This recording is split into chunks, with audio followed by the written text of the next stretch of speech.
Si vous êtes un professionnel de la gastronomie, vous connaissez forcément Métro. Métro s'engage en faveur de l'égalité en soutenant Girls in Food. Merci à eux. Métro.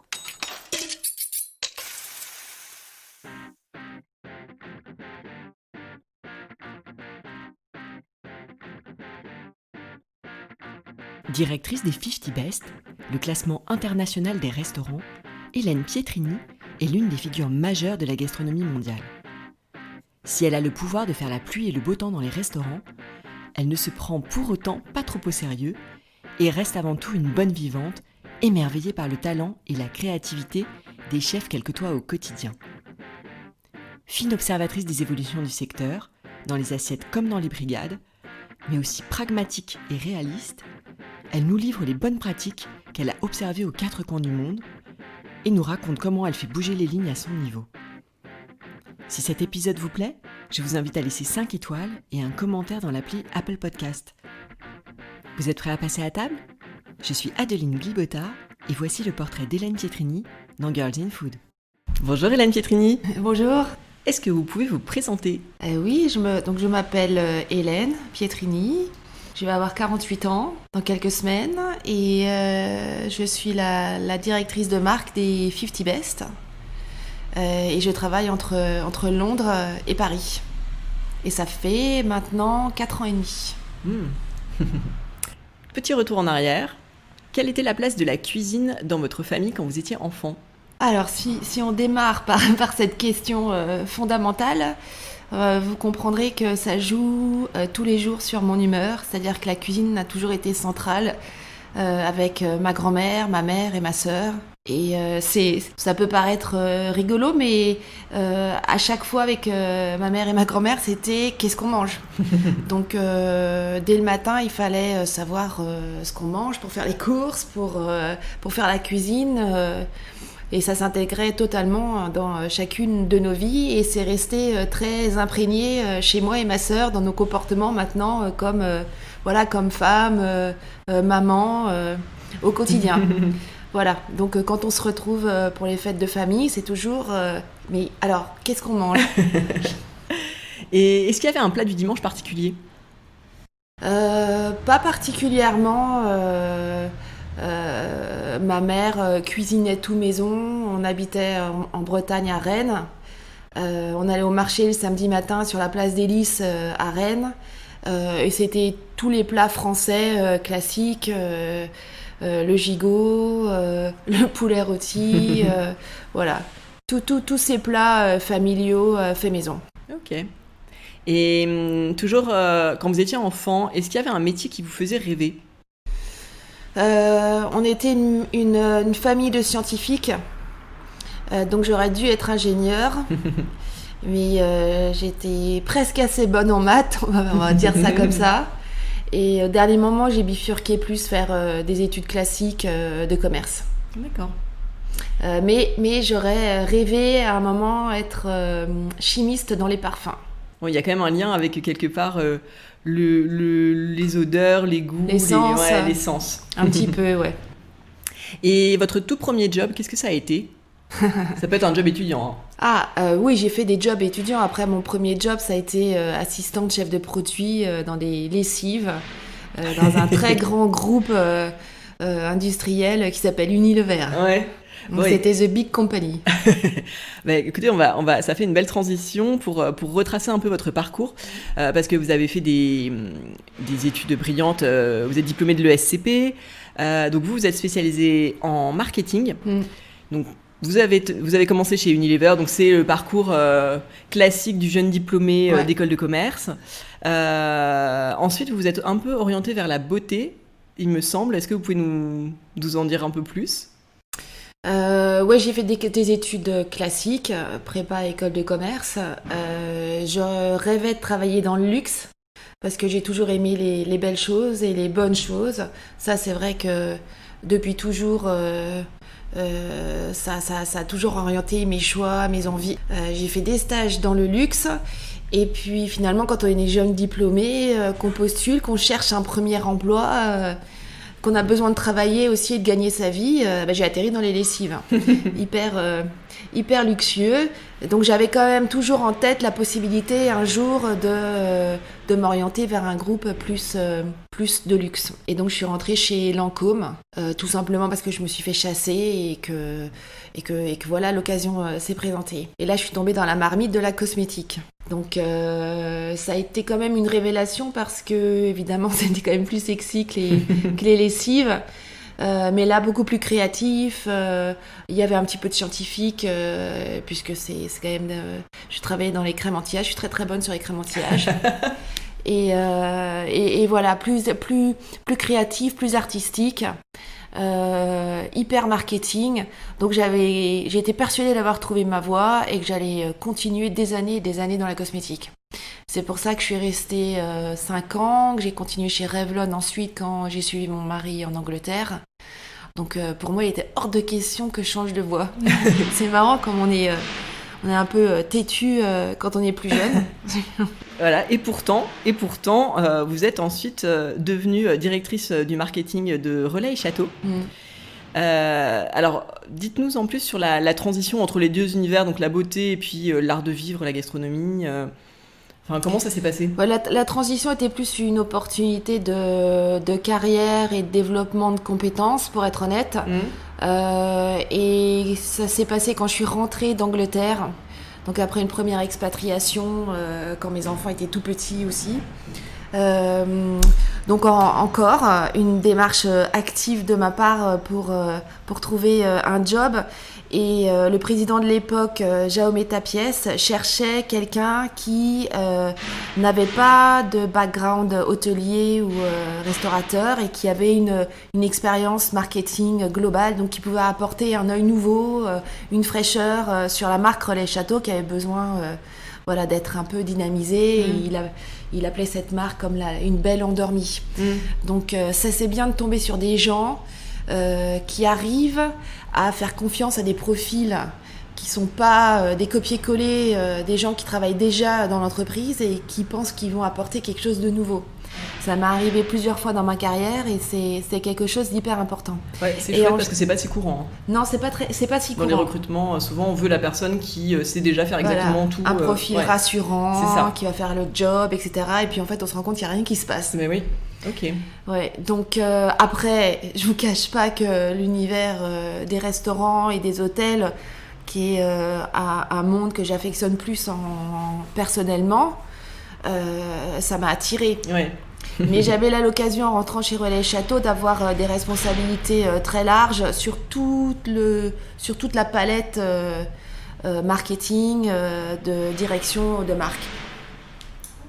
Et donc, je suis rentrée chez Relais Château pour m'occuper de tout ce qui n'était pas commercial. Donc le guide, la com, les RP, le marketing, etc. Donc vous êtes resté combien de temps chez Relais Château ? 3 ans, je crois.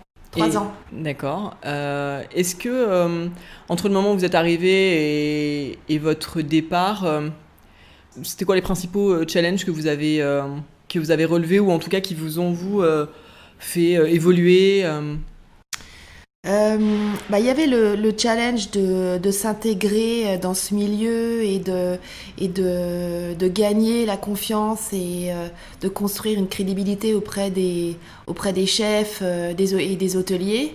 Et en fait, ça s'est fait tout à fait naturellement. Je me rappellerai toujours de ma première semaine où le 2e jour, on est allé faire un séminaire chez Charial à Lousseau de Beaumanière où il y avait des chefs et là je les ai écoutés pendant des heures complètement fascinée par leur histoire, la façon dont ils s'investissent dans leur maison, le travail, leur dévouement et là je me suis dit c'est quand même un milieu super. Je passe un peu backstage et je pense que on pourra pas dire que je mens sur ça, mais j'ai quand même un immense respect pour le travail des chefs, pour l'investissement, le dévouement et leur capacité à tenir leur restaurant. Et dans mon travail, j'espère que ça transpire. Donc j'ai beaucoup eu de plaisir en fait à travailler avec les chefs. Et puis à monter des événements comme le dîner des grands chefs, qui a regroupé 45 chefs à New York, puis à Londres.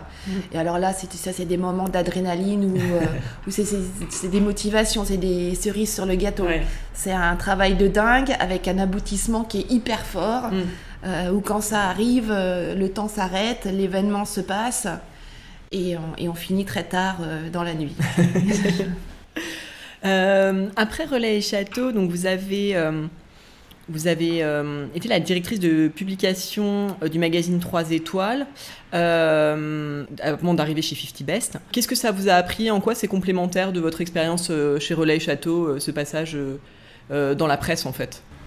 Ça a été un passage assez rapide parce que j'attendais de repartir en Angleterre pour une seconde expatriation. Donc, en tant que femme, j'ai beaucoup suivi mon mari. Okay. Mais je me suis adaptée et j'ai trouvé à chaque fois un job qui m'a permis de me construire personnellement. Mais pendant ces quelques 8 mois, je pense, ça m'a donné une vision sur la gastronomie un peu différente, du côté média, du côté magazine papier.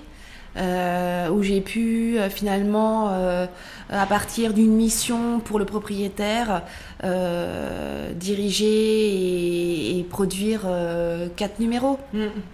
Donc ça m'a permis de rencontrer plus de chefs en France, de voir comment on construisait un sommaire, une publication, comment on allait chercher les pubs. Donc il y a une vision et rédaction et publication. Ouais, ok. Donc depuis 4 ans et demi, vous êtes la directrice des 50 Best, qui est un classement international qui récompense des restaurants, je dirais souvent très innovants. C'est aussi un accélérateur pour les restaurants qui figurent dans le palmarès. Est-ce que vous pouvez comment vous présentez 50 Best et votre rôle ? 50 Best, c'est le seul classement mondial de restaurants qui est publié chaque année, qui est le résultat d'un vote d'un panel mondial de votants experts, puisque ce sont des chefs, des journalistes gastronomiques et des foodies passionnés de gastronomie qui votent une fois par an. Et je dis souvent que c'est une photographie de la gastronomie mondiale à un instant T. Donc c'est un snapshot qui change tous les ans et qui est le reflet des meilleures expériences culinaires qu'on peut trouver dans le monde. Sans qu'il y ait de critères, sans qu'on donne de liste de restaurants à vérifier aux votants. Mais quand on essaye ensuite de comprendre pourquoi tel restaurant plutôt qu'un autre est dans le panel, je les renvoie toujours à la méthodologie.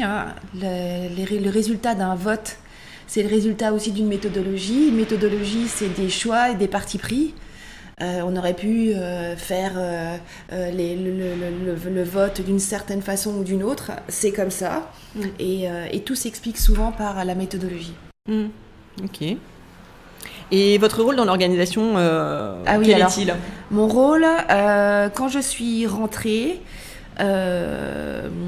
donc à Londres, puisque c'est une entreprise britannique qui fait partie d'un groupe média familial qui gère pas mal de magazines dans le secteur de la gastronomie, dans le secteur de F&B, grocery, hospitality. Donc ils ont des magazines, des sites internet, ils ont une grosse division exhibition et events.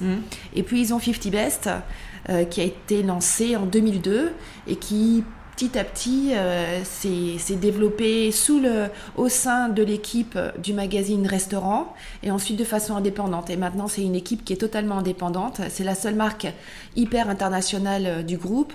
Donc on est, quand je suis arrivée, on était 5, maintenant on est 18. Et quand je suis arrivée, ils cherchaient quelqu'un qui était capable de gérer toute l'activité 50 Best, que ce soit événementiel, que commercial et évidemment vote, académie et production de ces listes annuelles. Donc c'était la première fois qu'ils avaient quelqu'un qui s'occupait de tout. Et ils ont choisi une Française pour manager donc une petite équipe à l'époque essentiellement anglaise. Et puis tous ensemble on a développé l'activité. Maintenant on est 18. Hélène, dans un pays comme la France où la gastronomie occupe une place hyper importante, par le passé, le classement 50 Best, j'ai l'impression, n'a pas toujours été très bien perçu. Peut-être parce que, en raison du nombre de restaurants français au palmarès. Vous, comment vous analysez ça ? Le torchon a brûlé entre l'Angleterre et la France. Il y a eu un vrai lobby, un boycott de la part de tout un groupe de Français contre 50 Best. En effet, la principale raison, enfin, il y en avait plusieurs. 50 Best était, les dés étaient pipés, les sponsors tiraient les ficelles.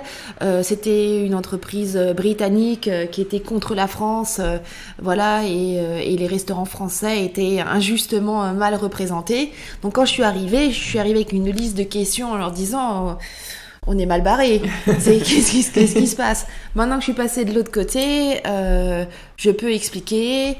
On a fait aussi pas mal de choses pour éduquer, expliquer, être beaucoup plus transparent, montrer tout ce qui se fait autour du processus de vote et de l'intégrité du processus.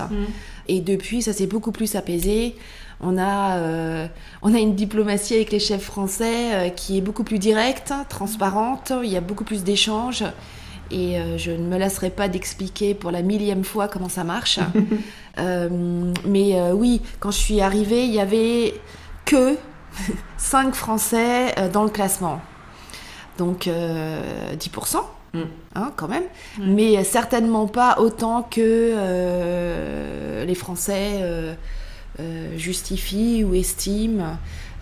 Maintenant, c'est leur vision à eux. Comme je le disais, c'est un classement mondial.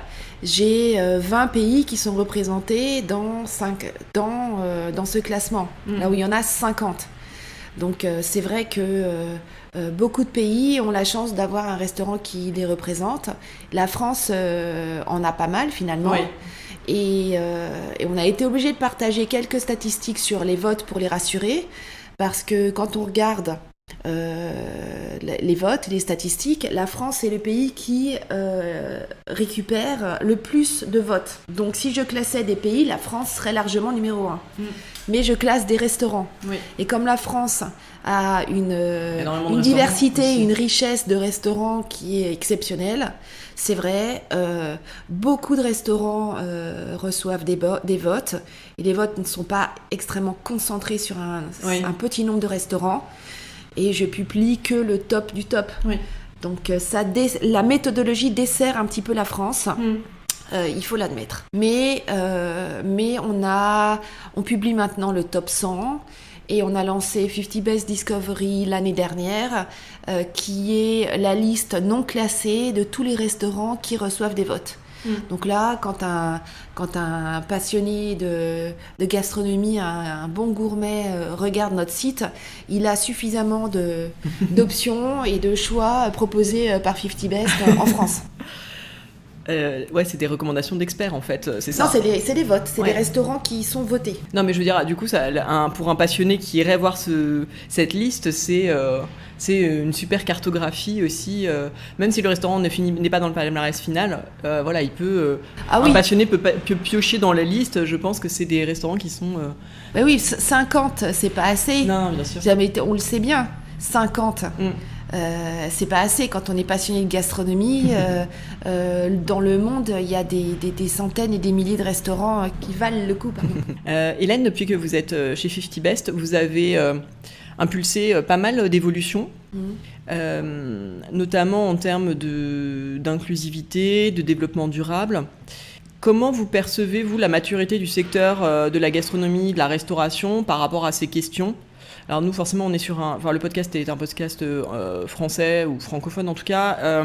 Comment vous voyez les choses par rapport à la France ? Mais de manière générale, est-ce que, selon vous, il y a des régions du monde qui sont plus avancées sur ces questions ? Comment vous percevez les choses ? Alors, vous m'avez posé beaucoup de questions à la fois. D'abord, pourquoi c'est un sujet dans lequel je me suis investie et sur lequel 50 Best a entrepris pas mal d'actions. C'est un sujet qui me tient à cœur, naturellement à cœur.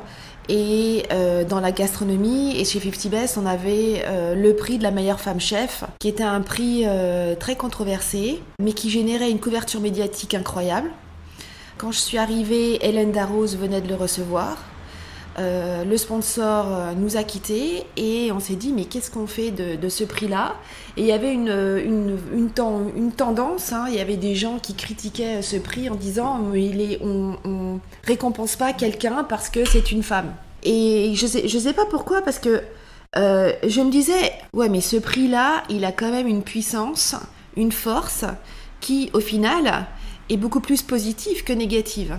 Parce qu'aujourd'hui, quand on regarde les restaurants qui trustent le haut de la gastronomie en matière de super fine dining, excellence, prix, étoiles, récompenses, etc., c'est que des hommes. Ouais. C'est que des hommes qui sont à la tête de ces restaurants. Ça ne veut pas dire qu'il n'y a pas de femmes qui travaillent dans leur équipe.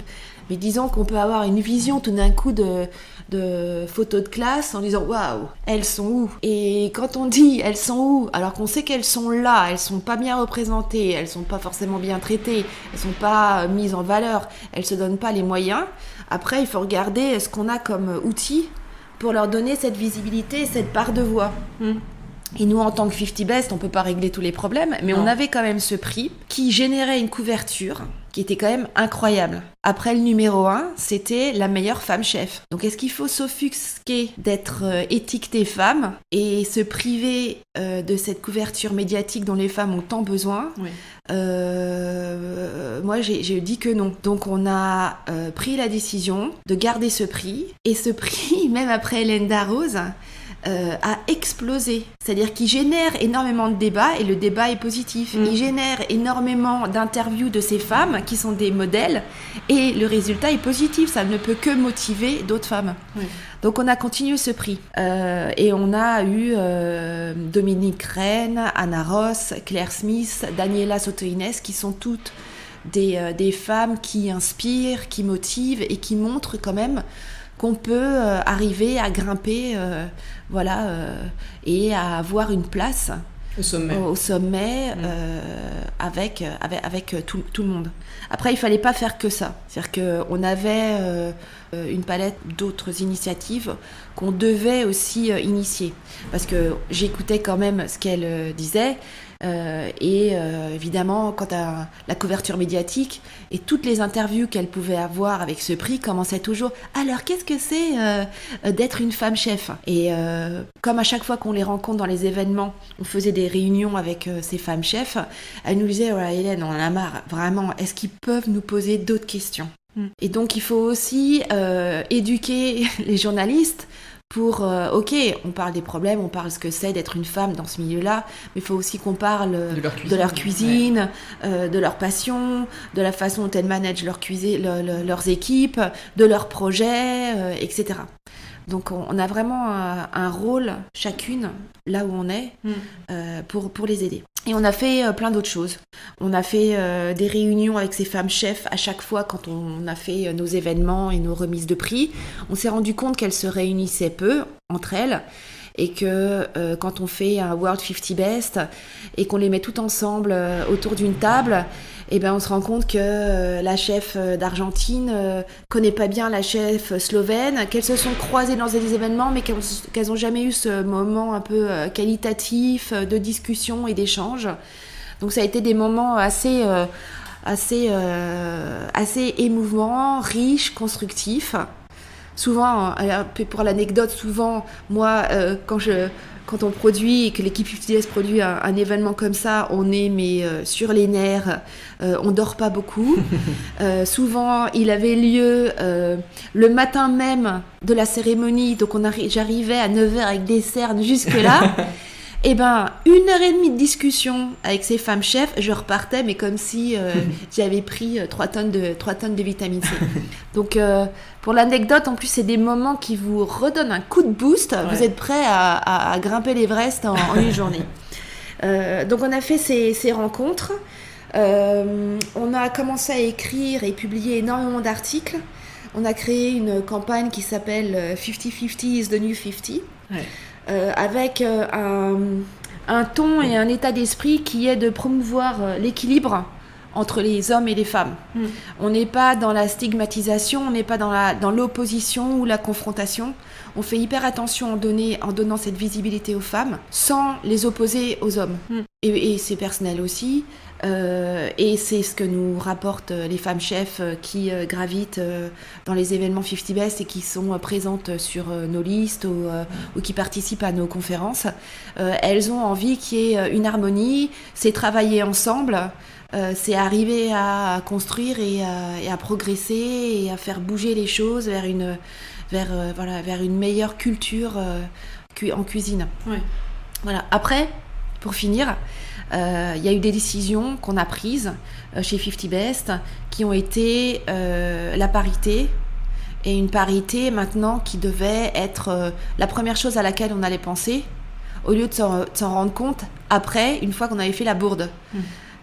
Donc une des raisons pour laquelle on a changé le panel et les règles du panel de votants était que on nous critiquait parce que on disait mais il n'y a pas de femmes dans votre liste.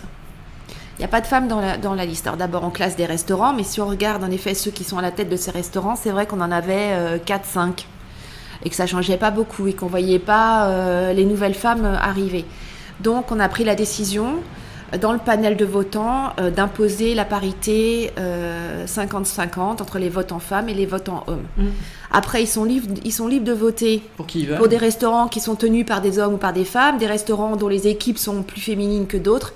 C'est comme ils veulent, c'est pas une obligation, mais au moins, voilà, on ne pourra pas nous dire qu'il y a un biais dans le vote et que c'est une liste de restaurants tenus par des hommes votés par des hommes. Voilà, ça a été radical. On l'a fait sur le panel monde, sur le panel asiatique, le panel d'Amérique latine. Et cette année, on l'a mis en place sur le panel des bars, puisque je m'occupe aussi de 50 Best Bars. Donc là, tout le monde y est passé.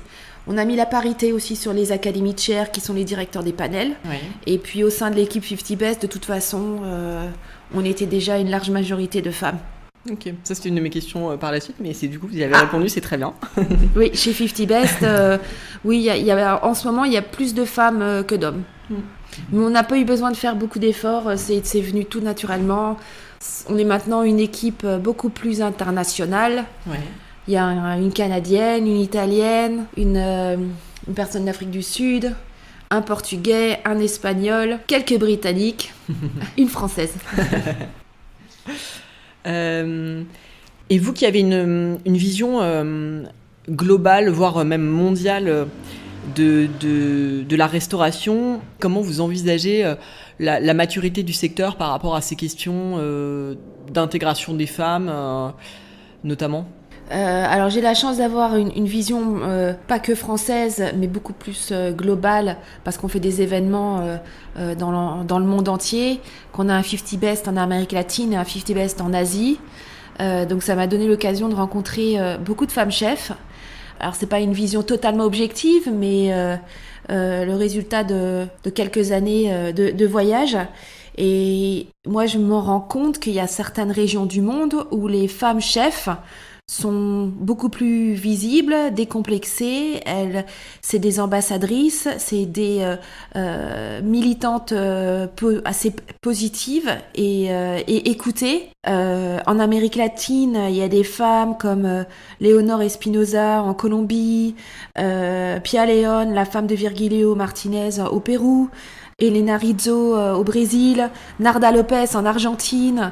Elles sont dans tous les pays d'Amérique latine. C'est des personnalités fortes, c'est des femmes qui tiennent leur restaurant avec une culture dans leur cuisine qui est très différente de celle qu'on trouve en France. En Asie, même si on imagine la place des femmes beaucoup plus discrète, en recul, il y a quand même des femmes qui pilotent leur cuisine et qui sont extrêmement charismatiques.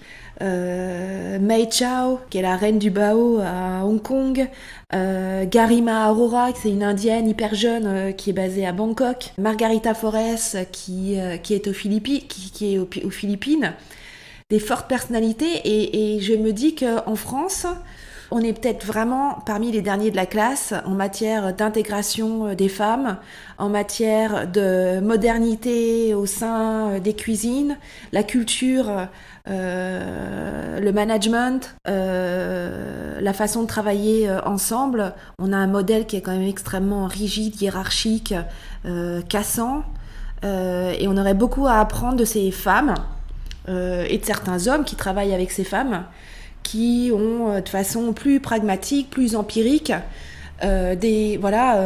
construit des cultures au sein des cuisines qui permettent d'intégrer, de reconvertir, de développer des femmes ou des minorités ou des personnes plus âgées.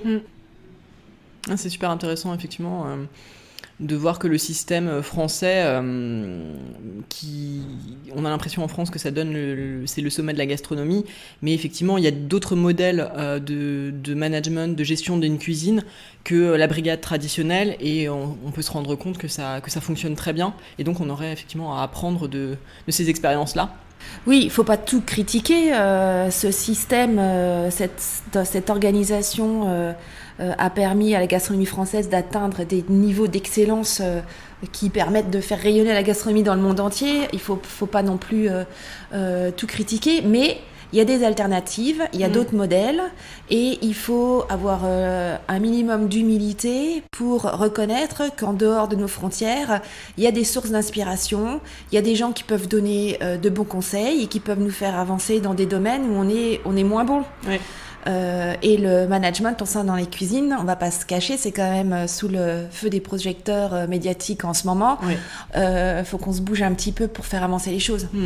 Et il y a des modèles de management et de leadership dans d'autres cuisines à l'étranger qui peuvent être des modèles inspirants. Oui, absolument. Dans les pays nordiques ou même en Europe aussi. Hélène, je voudrais revenir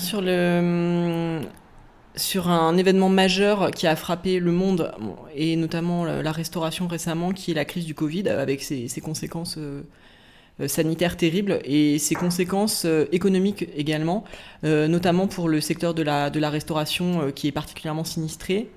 Vous, chez 50 Best, vous avez notamment lancé 50 Best for Recovery. Est-ce que vous pouvez nous en dire plus sur ça ? Comment vous avez pris les choses de l'intérieur ?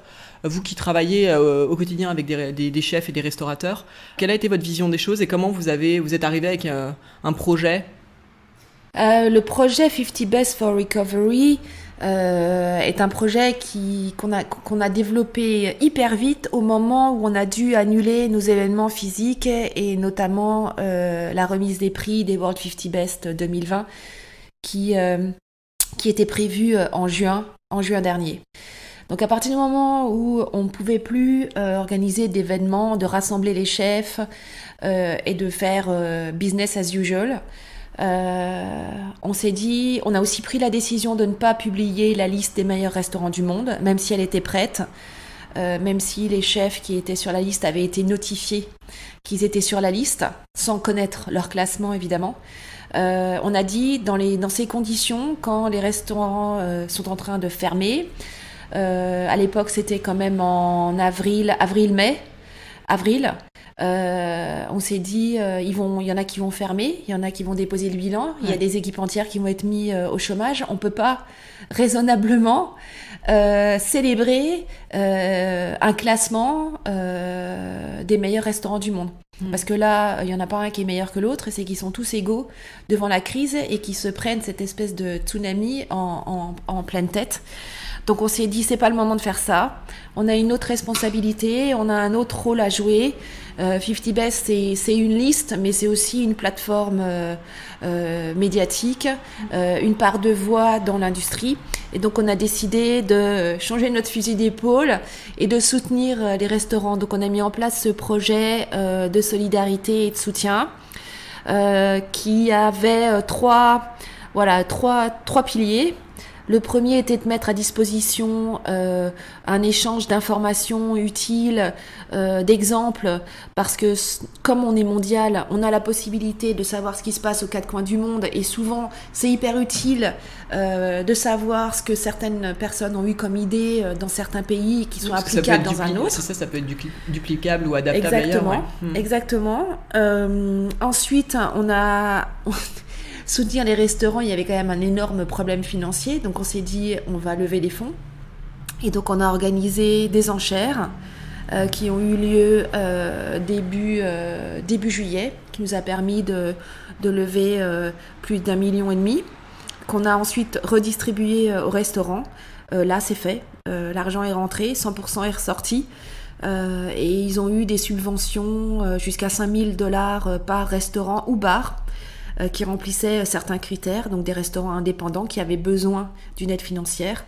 Et là, on s'apprête à développer le 3e pilier, qui est un sommet virtuel, dans lequel on va échanger, partager et imaginer comment pourrait être the new norm, ou la prochaine étape pour que les restaurants puissent survivre, puissent retrouver un modèle durable, un modèle de développement durable. Hélène, pour conclure cette partie donc sur votre métier, votre parcours, est-ce qu'il y a un moment où vous vous êtes dit que vous aviez trouvé votre voie ? Oui, chez Relais et Château. Quand j'ai commencé à travailler dans cet univers, je me suis dit il y a eu comme une petite évidence personnelle intérieure qui m'a fait me dire je suis bien dans ce secteur-là, j'ai envie de continuer dans ce secteur-là. Oui. Ok. Et dans la même veine, est-ce qu'il y a eu une rencontre décisive dans votre vie ?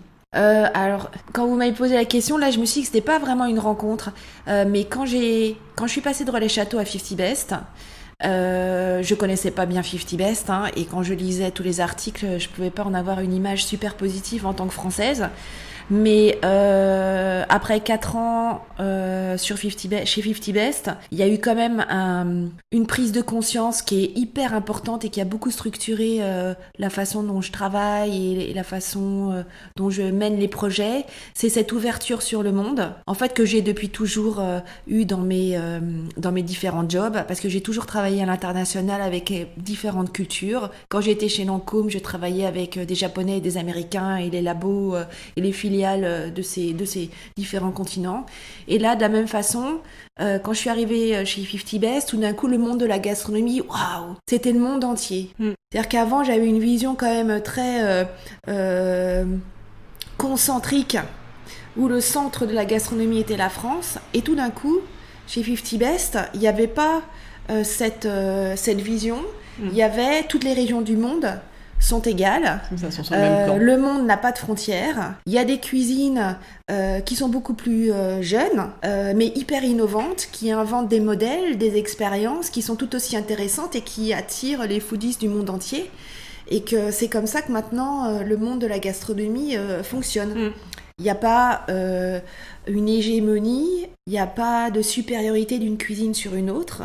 Il y a un respect et une histoire qui sont différentes, ça je le conçois tout à fait, mais il n'y a plus de frontières. Et c'est cette prise de conscience qu'il faut toujours regarder ce qui se passe à l'extérieur, ce qu'il faut toujours avoir en tête, c'est cette ouverture d'esprit, c'est cette recherche d'inspiration permanente sur ce qui se passe à côté, dans les différentes cultures, avec des personnalités différentes, voilà.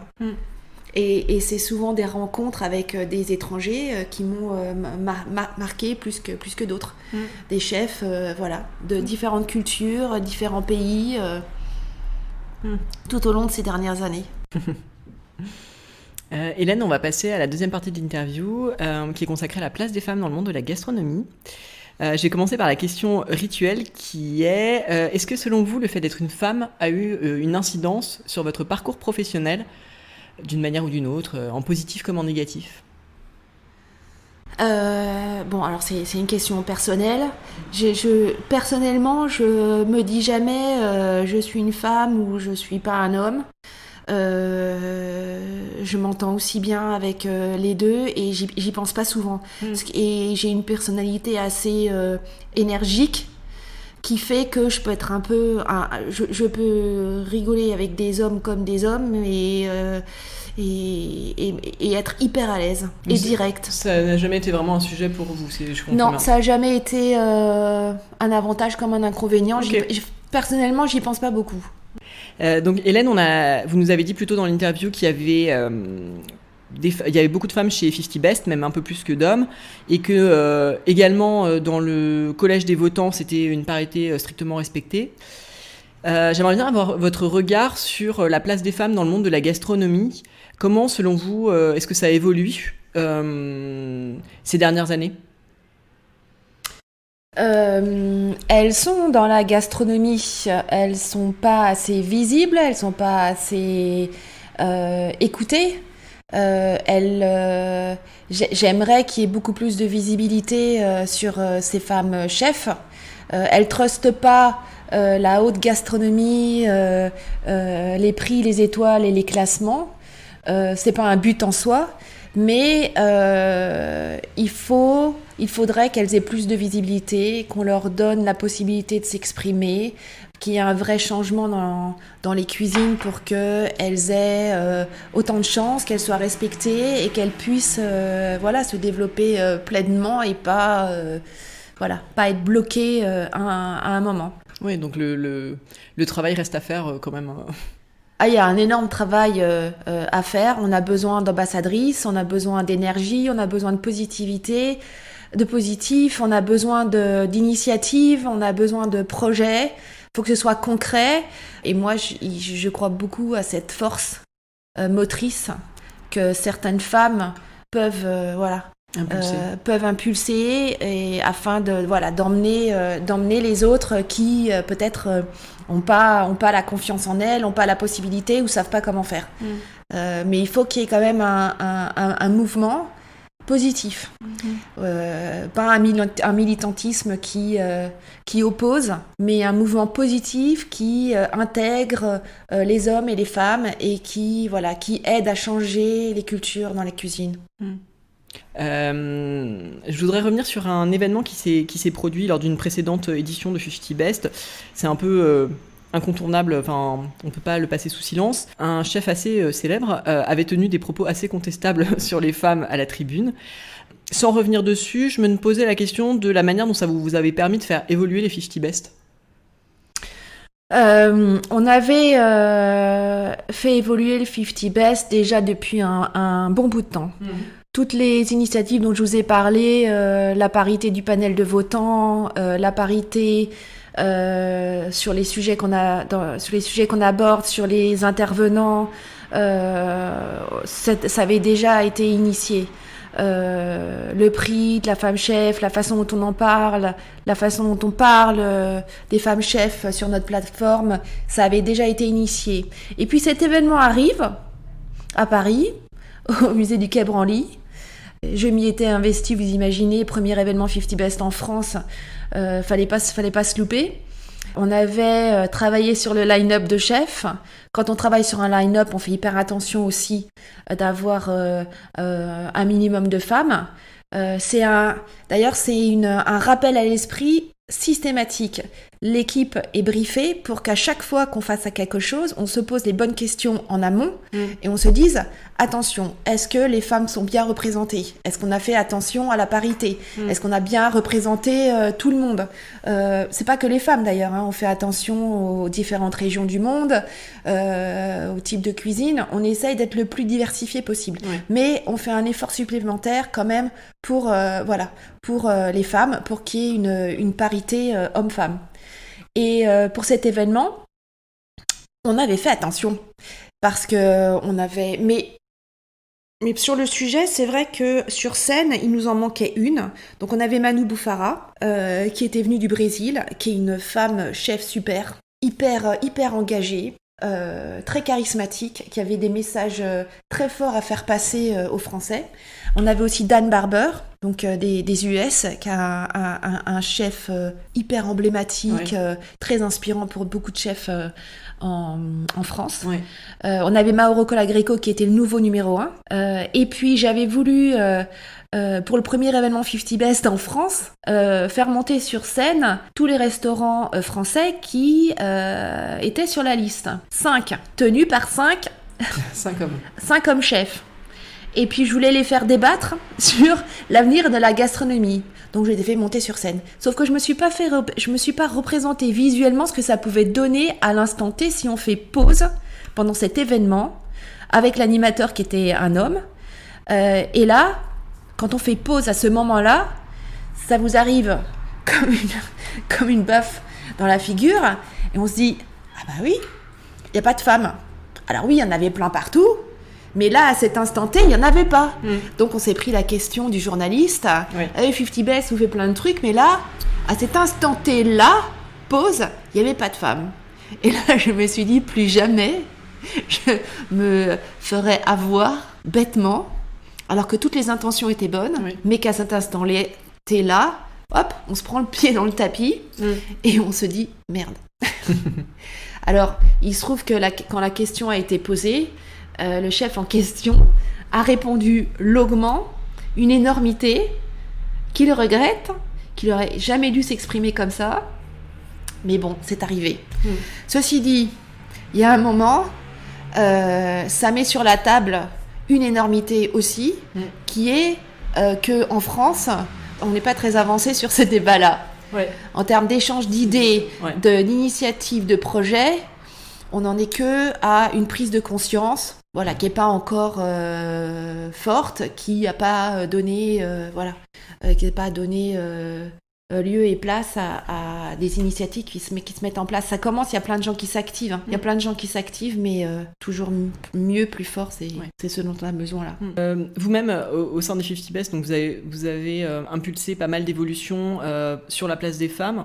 Est-ce que vous avez d'autres pistes de travail pour que les femmes occupent plus le devant de la scène, soient plus récompensées ? Ouais, les dernières initiatives 50 Best ont plus été du côté des bars, des 50 Best bars, qui étaient un petit peu en retard par rapport à ce qu'on avait fait sur la partie restaurant. On essaye avec notre campagne 50-50s, The New 50, de parler de femmes chefs de tous horizons, de tout pays, de tout background, donc de pas uniquement parler de toujours les mêmes. Alors on en a chez 50 Best qui sont des ambassadrices qui ont vraiment un impact sur ces sujets-là. Dominique Crène est une des meilleures ambassadrices sur ce sujet, même sur un sujet encore plus vaste que la parité, mais sur l'inclusivité en général. Ouais, tout à fait. On a toujours besoin de ces personnes qui sont capables de faire passer des messages auprès des politiques, auprès des organisations, et qui a un impact hyper fort.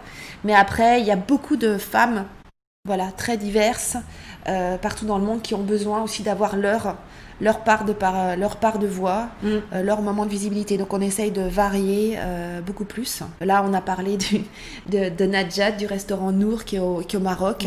Donc des pays dont on parle beaucoup moins, mais qui ont aussi des femmes qui représentent leur gastronomie, qui sont hyper dynamiques, actives, et qui aident à ce que les femmes percent et se développent dans cette industrie. Hélène, est-ce que vous auriez un conseil à partager avec une femme qui nous écouterait et qui serait inspirée par votre parcours, qui voudrait marcher sur vos traces ?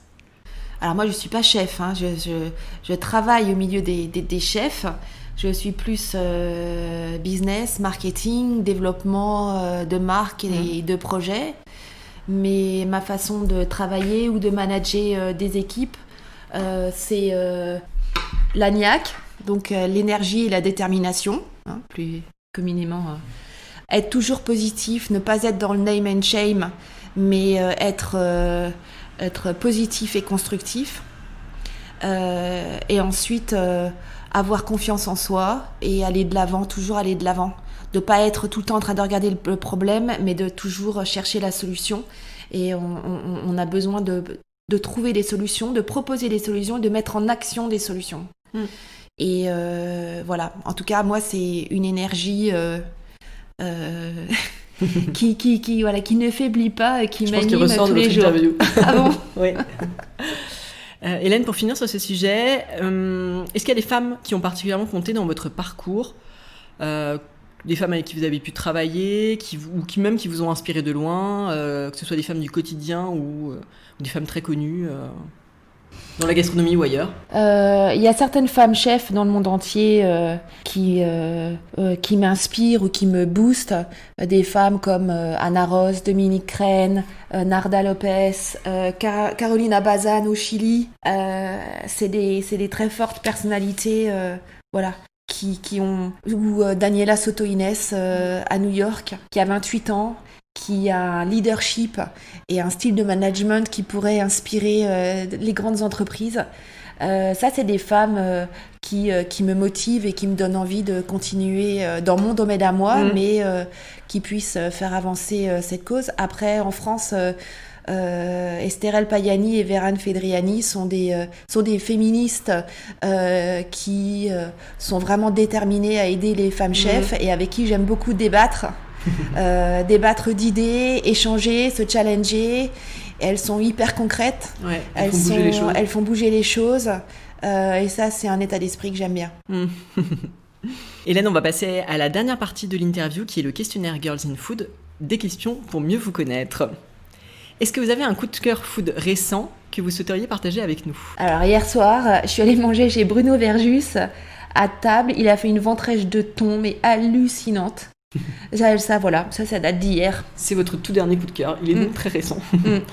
Un plat qui résume votre enfance. La pintade aux pêches de ma grand-mère. Un plat que vous avez goûté, mais que vous n'avez jamais oublié.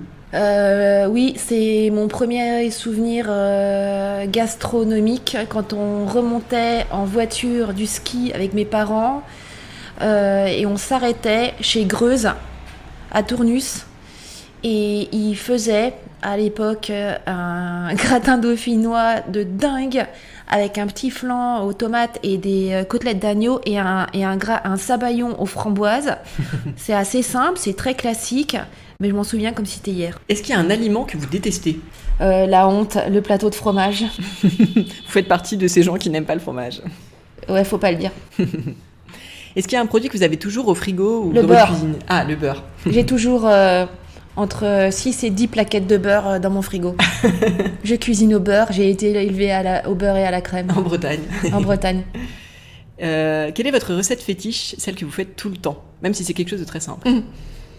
Il me faut ma dose de sarrasin et je fais des galettes et des crêpes et je me fais des crêpes toute seule, ça me remonte le moral, je fais ça en 5 minutes et voilà, c'est les origines qui parlent là. Oui. Et quand vous cuisinez, quelle est la bande-son de votre cuisine ? Est-ce que c'est de la musique ? Est-ce que c'est la radio ? Est-ce que vous préférez travailler en silence ? Est-ce que vous discutez ? Est-ce que vous écoutez des podcasts ? Qu'est-ce qui se passe Qu'est-ce qui passe plutôt ? Non, dans ma cuisine, j'ai pas de musique. Je suis souvent au téléphone, à ce moment-là, ça brûle. Mais sinon, non, je cuisine hyper vite. Pour 4, pour 6, pour 8, pour 12, pour 20, le week-end, il n'y a aucun problème. C'est vrai que je cuisine hyper vite, toujours maison, assez simple, familial. Mais j'achète jamais les trucs préparés et congelés, je déteste ça. C'est toujours, voilà, ça, je préfère me faire une soupe, des crêpes, des galettes. On y revient. Ouais. J'ai un culte pour les pommes de terre. Voilà, tout est maison. Pour mes enfants, mon mari, ma famille, les copains. Ok. Alors, une question qui va peut-être pas être facile pour vous. Quel est le resto de votre vie ? J'ai pas le droit de répondre à cette question-là. En plus, si j'en dis un, il y en a plein qui vont pas être contents. Et il y en a forcément pas que un. Joker ?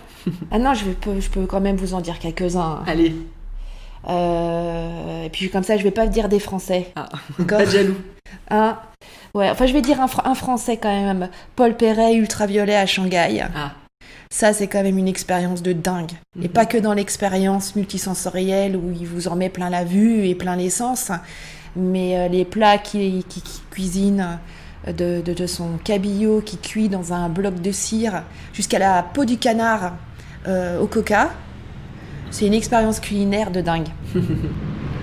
Non, mais alors, il y en a d'autres à l'étranger. Etxebarri, dans le Pays Basque.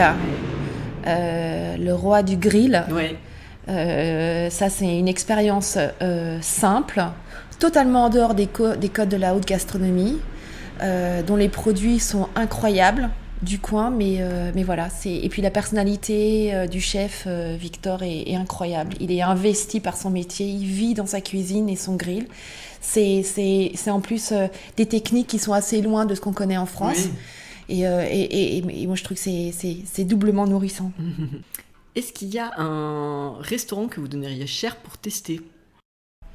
Moi, j'adore essayer. Alors, j'aime retourner dans beaucoup de restaurants qui m'ont marqué, dans lesquels je me sens bien, qui sont la cuisine que j'apprécie. J'ai quand même un palais éduqué à la française. Vu mes origines et les plats que je vous ai cités, ça va pas vous étonner. J'ai passé l'été dans le sud. Donc j'adore retourner chez Christophe Baquier, manger son pigeon et son soufflé casette. J'adore retourner chez Mauro Colagreco au Mirazur. Je suis retournée chez Alexandre Mazia où j'ai pris une claque de découverte et voilà et de cuisine. Mais j'aime découvrir aussi. Je suis capable de me faire un week-end juste pour essayer un restaurant. Là, j'ai envie d'aller aux îles Faroé. Il y a un 2 étoiles d'un chef au milieu voilà, d'une île, de la nature, qui cuisine, voilà, qui offre une expérience incroyable. Donc moi, il n'y a pas que l'assiette, il y a l'environnement, il y a la nature, les produits, l'expérience qui compte. Je serais capable de faire un week-end que pour aller essayer ce restaurant. Dernière question. Quelle femme souhaiteriez-vous entendre dans un prochain épisode de Girls in Food ? Bon, après avoir parlé d'ouverture sur l'international, je vais vous donner que des noms de femmes étrangères qui sont à l'étranger. Après, il y a des femmes françaises à l'étranger qui sont inspirantes. Ouais. Je pense que Dominique Rennes, va falloir lui passer petit coup de fil. Je l'appellerai de votre part. Ouais. Elle est toujours partante. C'est vraiment une militante, une femme engagée, une femme passionnée, voilà, qui a aussi une énergie, une histoire personnelle. Et des messages hyper forts à faire passer. Elena Arzac, qui parle français, dans le PA San Sebastian, serait une femme très intéressante parce qu'elle est dans la lignée des filles qui sont devenues chefs, qui ont réussi à obtenir 3 étoiles et qui ont aussi une histoire et une personnalité hyper forte. La femme espagnol, basque, chef, personnalité hyper forte. Voilà, et sinon, alors qui parle français non, bonne question, mais en Daniela Soto-Inés ou Ana Ross sont des femmes chefs qui ont des visions et qui managent leur équipe de façon très différente et qui seraient très inspirantes. Ouais. Un grand merci Hélène Pietrini. De rien. À bientôt. Un grand merci à Hélène Pietrini pour sa participation à Girls in Food. Si ce podcast vous plaît et que vous souhaitez le partager avec le plus grand nombre, rien de plus simple, mettez-lui 5 étoiles et laissez un commentaire dans l'appli Apple Podcast. J'attends vos réactions sur Instagram, sur le compte girls.in.food, ainsi que vos suggestions d'invités. À bientôt pour une nouvelle interview de femmes inspirantes.